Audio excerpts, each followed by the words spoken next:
కోవూరు రాజకీయాల్లో మాటల యుద్ధం తీవ్ర స్థాయికి చేరింది. ఎమ్మెల్యే వేమిరెడ్డి ప్రశాంత్ రెడ్డి చేసిన వ్యాఖ్యలు చర్చనీయాంశంగా మారాయి. యూరియా కొరత ఉందంటూ కొందరు రైతుల్లో అపోహలు సృష్టిస్తున్నారని ఆమె విమర్శించారు.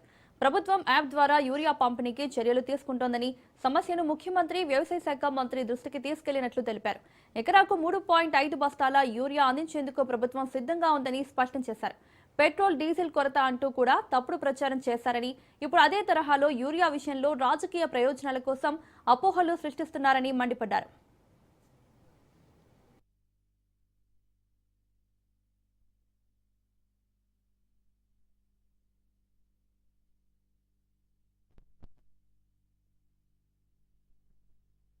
అది ఏదో నిన్న జరిగినట్టుంది. ఒక పేరెంట్ ఆయన ఈయన పేరెంటానికి పిలిచినట్టున్నాడు, ఈయన పేరెంటానికి పోయినట్టున్నాడు. నల్ల చొక్కా వేసుకొని ఒకటి పేరెంటానికి పోయినట్టున్నాడు.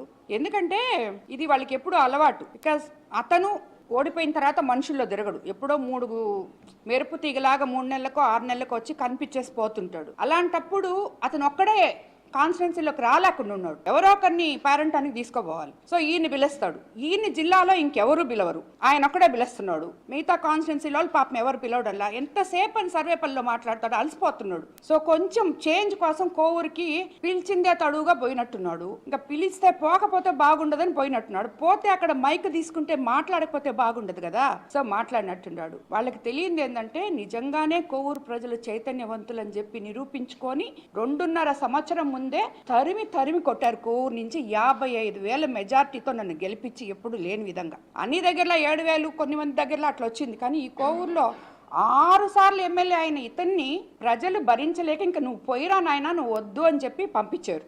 అది ఏదో